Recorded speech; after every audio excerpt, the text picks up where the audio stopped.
My name is Victoria Sterling. I'm 28 years old. And if someone had told me 10 years ago that I would inherit my grandmother's entire empire worth $5 billion, I would have laughed in their face. Especially because at 18, my own parents threw me out of the house with nothing but a worn leather backpack and cruel smiles on their faces. "You'll never make it on your own," they said, standing in our marble foyer beneath the crystal chandelier that cast rainbow prisms across their cold expressions. But when I walked into that courthouse last month, looking directly at the faces of the same parents who rejected me, well, let's just say their smiles didn't last very long. In that moment, when the attorney read the will and announced that I had inherited everything, absolutely everything, from Grandma Eleanor's fortune, I saw something I'd never seen before in my parents' eyes: fear. Real, pure, desperate fear. Because for the first time in my life, I had power. And they knew exactly how they had treated me all these years.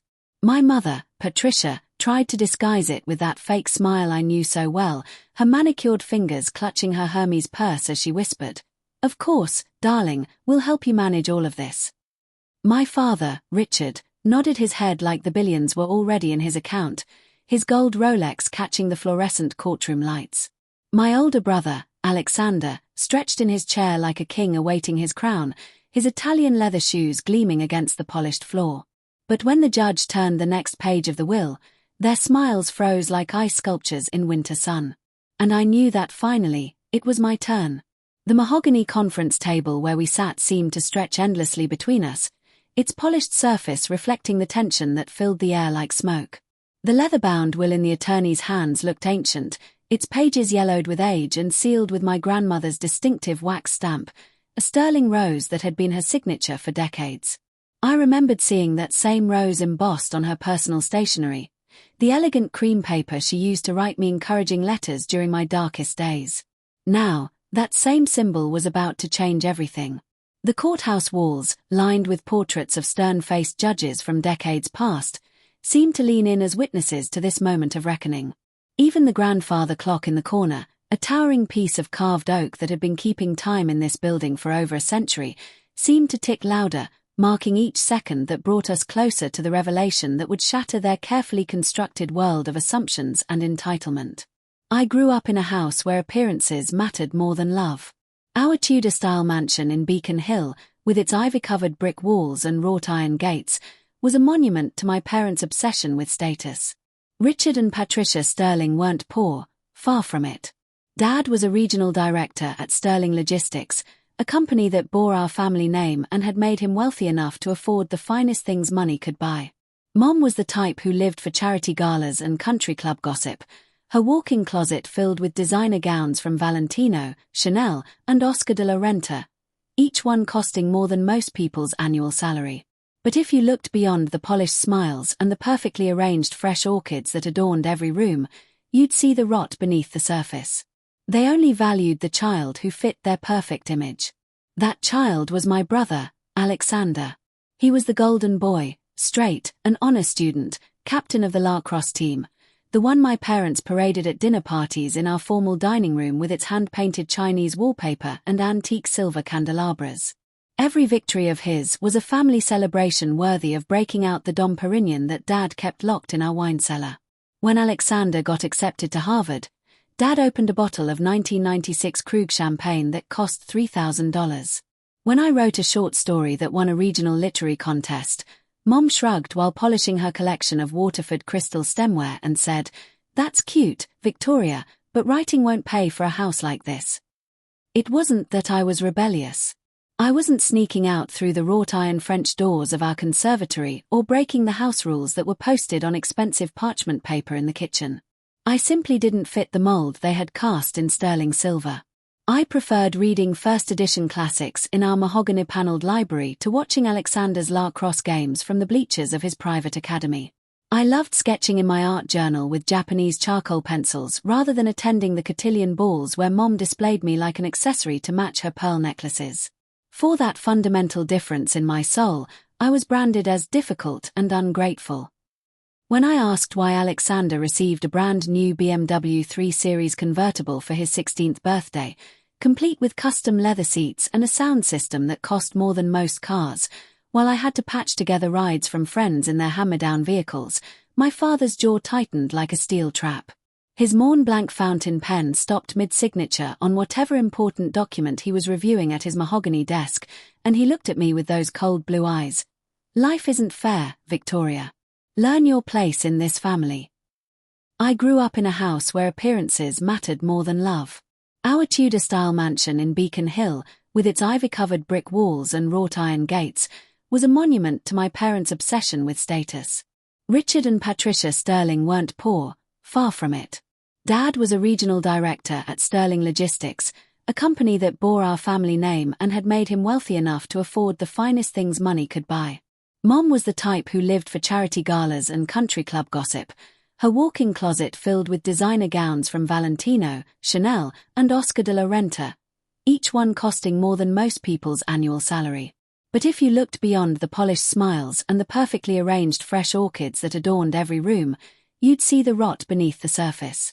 They only valued the child who fit their perfect image. That child was my brother, Alexander.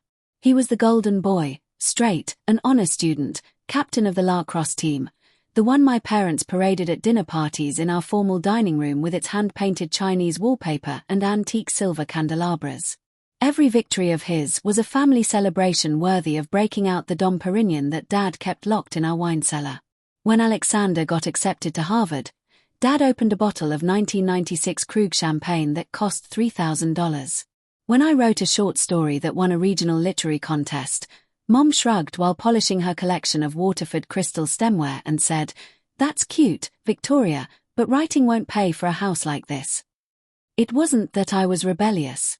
I wasn't sneaking out through the wrought-iron French doors of our conservatory or breaking the house rules that were posted on expensive parchment paper in the kitchen.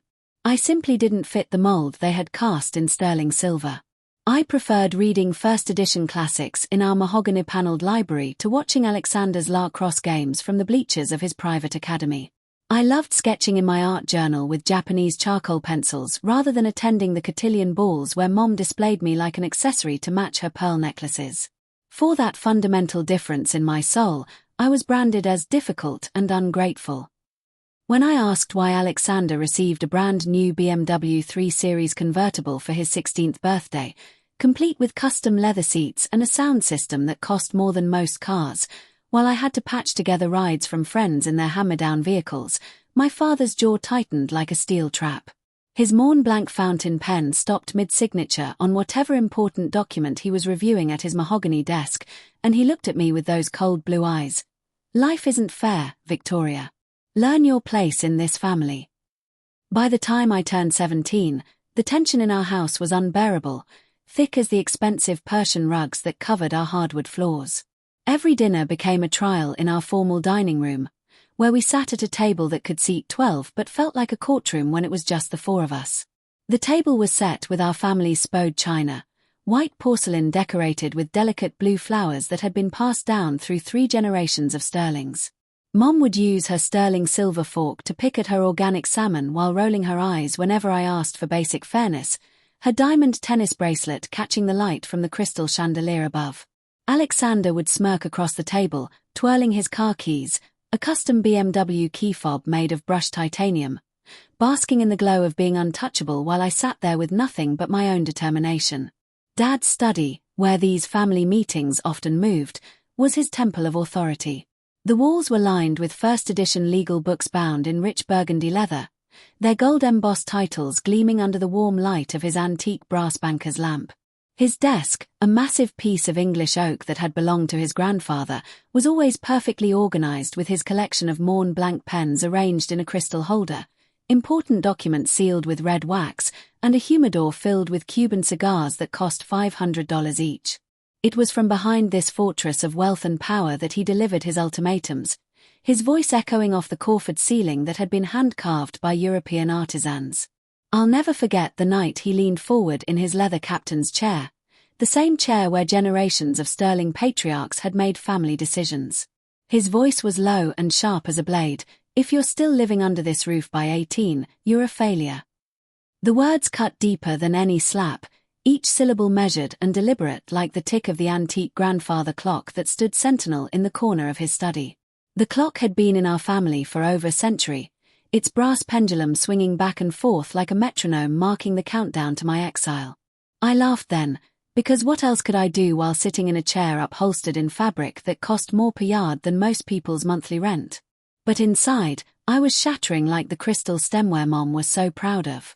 And when my 18th birthday arrived with its bouquet of imported roses and catered celebration that cost more than a car, they made good on their promise with the same cold efficiency they used to manage their stock portfolio.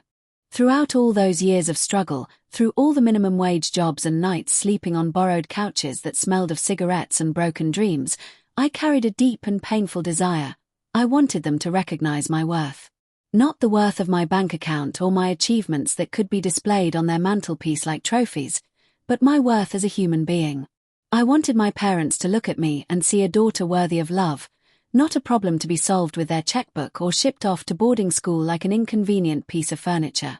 I wanted Alexander to stop seeing me as the failed sister and see me as an equal, someone whose opinions mattered as much as his Harvard MBA and his corner office at Dad's company.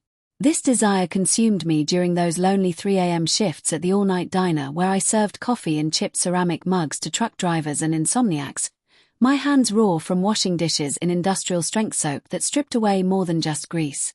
While I counted tips in crumpled dollar bills and quarters, wondering if I had enough for both rent and groceries, I'd think about our family's Sub-Zero refrigerator that was always stocked with organic produce and imported delicacies that cost more than my weekly paycheck. The contrast was like living in two different worlds, one where every meal was served on bone china with sterling silver utensils, and another where I ate ramen noodles from a plastic bowl I'd bought at a dollar store. But there was something deeper that I sought beyond their recognition: freedom. Freedom from needing their approval like a drug I couldn't kick, freedom from the voices in my head that echoed their criticisms in stereo, freedom to discover who I really was without the weight of their disappointment pressing down on my shoulders like a lead blanket. I wanted to be able to walk past the windows of Tiffany & Company without thinking about Mom's collection of blue boxes, or see a BMW without remembering the sound of Alexander's key fob jingling like wind chimes in the breeze. Grandma Eleanor was my anchor in this ocean of uncertainty. Her modest but warm apartment, filled with hand-knitted Afghans and the smell of fresh-baked chocolate chip cookies, became my sanctuary. She had a way of making tea in her simple ceramic teapot that felt more luxurious than all of Mom's bone china tea services combined.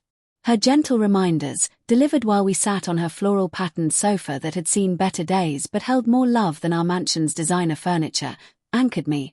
"Victoria, you're stronger than you know, sweetheart." When the phone call came on a rainy Tuesday morning, delivered by a voice that seemed to echo through my tiny studio apartment like thunder, it knocked the air from my lungs. Grandma was gone. The woman who had been my lifeline, who slipped me grocery money in envelopes that smelled like her lavender perfume, who invited me for Sunday dinners served on mismatched plates that somehow felt more elegant than formal place settings, she was gone forever. On a grey Monday morning, I walked into the courthouse wearing my only professional outfit, a black blazer from Target that I'd bought with tips from the diner, paired with shoes I'd polished until they almost looked expensive. They were already there, of course. My parents, Richard and Patricia, dressed as if they were attending the Met Gala rather than their mothers were reading. Mom's pearls, a triple strand of Makimoto that had cost more than most people's cars, gleamed against her silk Armani blouse in champagne beige. Her lipstick was Chanel Rouge in a shade called Determination, which seemed grimly appropriate.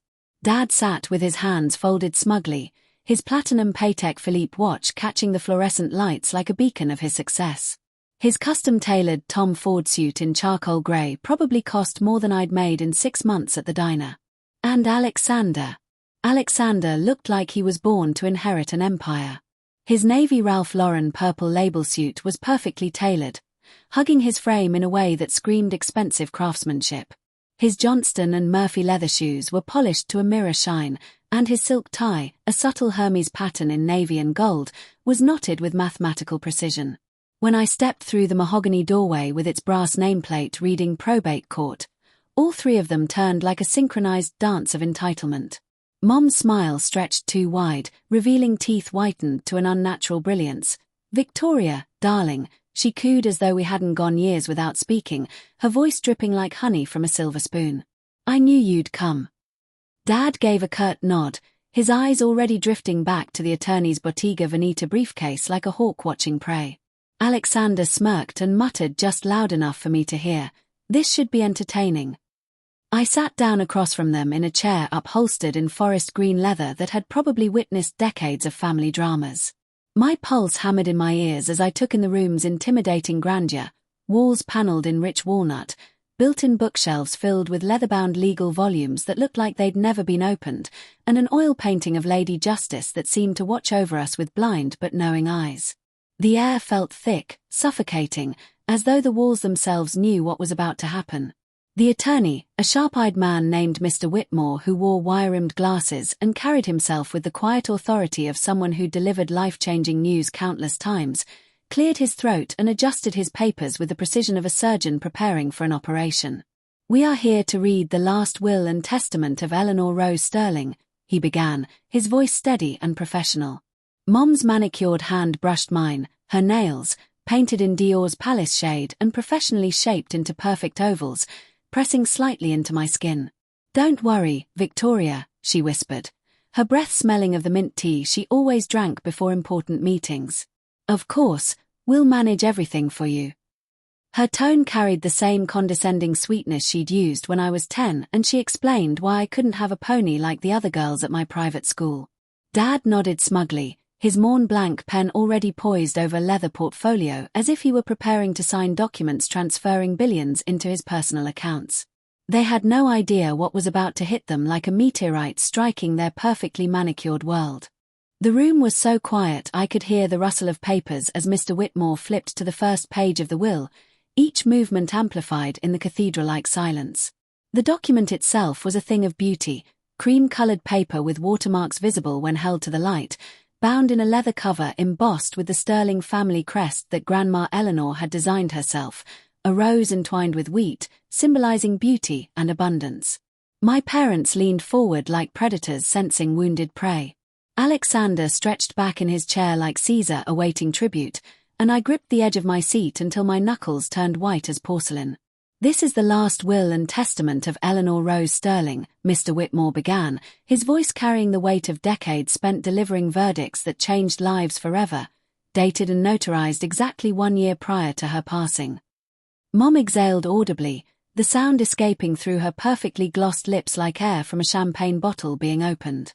She glanced at Alexander with the satisfied look of someone who'd already mentally redecorated his trust fund, then at me with a patronizing smile that belonged in a museum of fake expressions.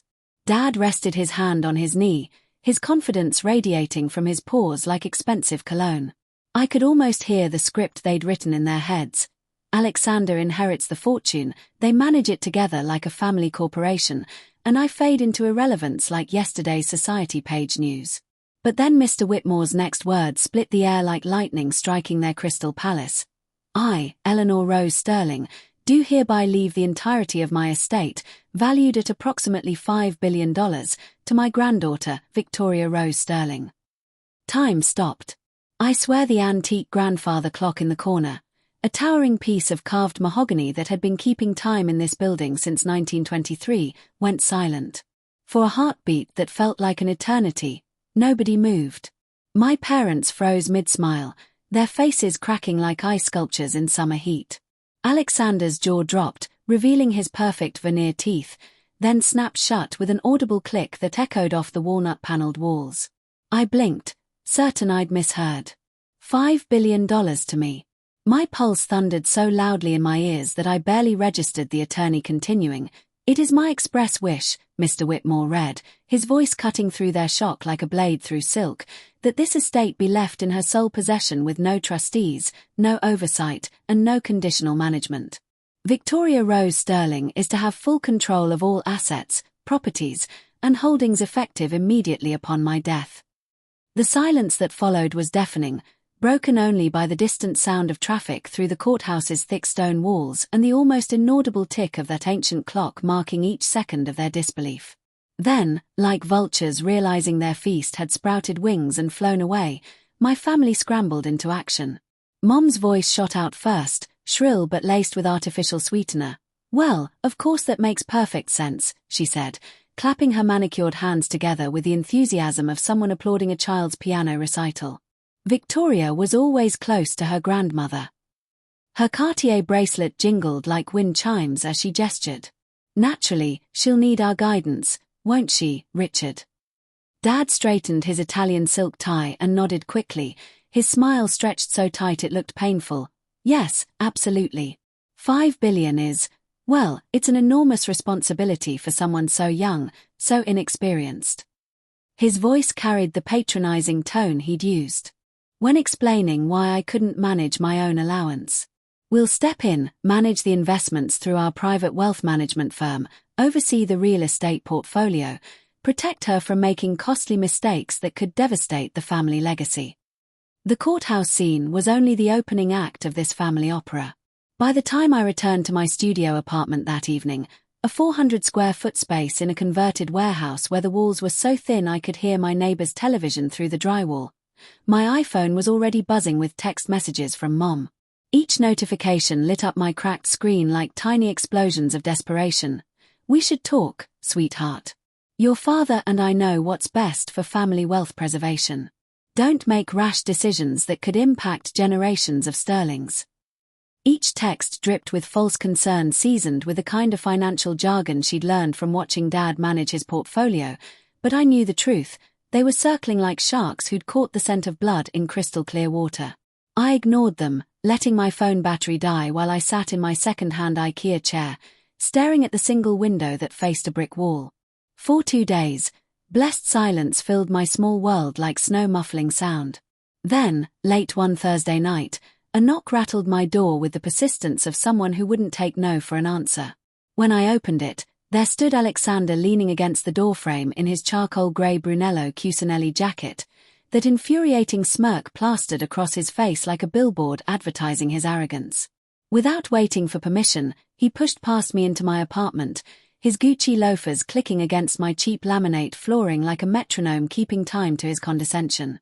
Cozy place, he said, scanning my modest living space as though he were a real estate appraiser at a foreclosure sale. His eyes lingered on my thrift store furniture, my collection of library books stacked on milk crates, and my single piece of art, a watercolor I'd painted myself and framed with a kit from the dollar store. But let's be honest, Vic. This won't do anymore. $5 billion and you're living here like some struggling artist in a romantic comedy. He settled onto my couch, a sectional I'd bought used from Craigslist that still bore the indentations of its previous owner's life, and spread out like he owned the place. I'm here to make sure you don't embarrass the Sterling name any further than you already have. His words stung like paper cuts, not because they held truth, but because they echoed every insult that had ever been hurled at me across our family's dining table with its pristine white tablecloth and silver candlesticks. Small, stubborn, incompetent, he had memorized their script and performed it with the precision of a Shakespearean actor. Simple solution, he continued, pulling out his phone. The latest iPhone in a case made from genuine alligator leather that probably cost more than my monthly rent. Dad knows investments better than Warren Buffett. Mom has connections that could open doors to society that you didn't even know existed. And me. I've got vision, style, and the business acumen to turn Grandma's empire into something that could rival the Vanderbilt fortune. He leaned forward, his cologne, Tom Ford Oud Wood at $400 per bottle, filling my small space with its overwhelming presence. Together, we could make this family legendary. But only if you stop being stubborn and hand over control before you drown in decisions that require generations of financial education to understand. For the first time in our entire relationship, his arrogant smirk faltered. He covered it with a laugh that sounded like ice cubes clinking in expensive crystal, but I saw the flicker of genuine panic in his eyes, the same eyes that had watched me pack my belongings into garbage bags 10 years ago without a trace of sympathy. You really think you can handle this alone? His voice carried a desperate edge that he tried to mask with false concern. Be smart, Victoria. Hand it over before you destroy everything Grandma Eleanor built over decades of careful planning and strategic investments. When I showed him the door, pointing toward the exit with a steadiness that surprised even me, his face went through a kaleidoscope of emotions. Shock, anger, and finally, something I'd never seen before, respect. But Alexander wasn't my only visitor that week. The next day, Mom appeared at my door like an apparition dressed in Chanel. She swept into my apartment without invitation, her Hermes Kelly bag clutched to her side like a shield against my poverty. She perched on my chair with the delicacy of someone afraid of catching something contagious, smoothing her St. John knit skirt as though my second-hand furniture might wrinkle her designer clothing. "Darling," she began, her voice carrying the same tone she'd used when explaining why Santa only visited children who earned expensive gifts, "you've always been too sensitive for your own good. This money, it could absolutely ruin you. The pressure, the decisions, the people who will try to take advantage of your generous nature." She reached out and touched my arm with her manicured fingers, her diamond engagement ring, a flawless 5-carat Tiffany solitaire, catching the light from my discount store lamp. "Let us shoulder this burden. Think of it as a family effort, sweetheart. Grandma Eleanor would want all of us to benefit from her legacy, to work together like a proper sterling family." There was that word again, benefit, hanging in the air like expensive perfume that couldn't quite mask an unpleasant odor underneath. When she finally left, clicking across my floor in her Christian Louboutin heels like a departing general, I locked the door and sat in the silence that felt different now, not empty, but full of possibility. For a moment, doubt whispered in my ear with their voices. Maybe they're right. Maybe you're not strong enough for this. But then I pictured Grandma Eleanor's steady eyes, brown like coffee beans and warm as her kitchen on Sunday mornings. I remembered the way she'd told me, while we shared tea from her simple ceramic cups, "You think before you speak, Victoria. That's not weakness, sweetheart. That's strength that will serve you well when others underestimate you." That night, I made a decision that felt like stepping off a cliff into flight. No more playing defense in a game they'd rigged from the start. From now on, I would document every word, every threat, every attempt to gaslight me into believing I was still that 18-year-old girl they discarded like last season's fashion. If they wanted a war over Grandma Eleanor's empire, I'd be ready with weapons they'd unknowingly given me. Their own greed, their documented attempts at manipulation, and most importantly, the unshakable knowledge that the woman who truly knew me had chosen me for reasons they would never understand.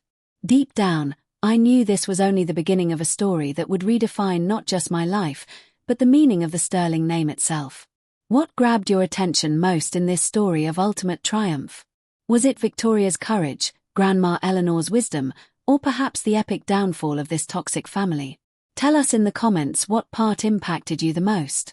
If you love real stories of justice and revenge like this one, don't forget to hit that like button, subscribe to our channel, and ring the bell so you never miss a story. And share this video with those friends who also love watching life serve justice. Until the next story.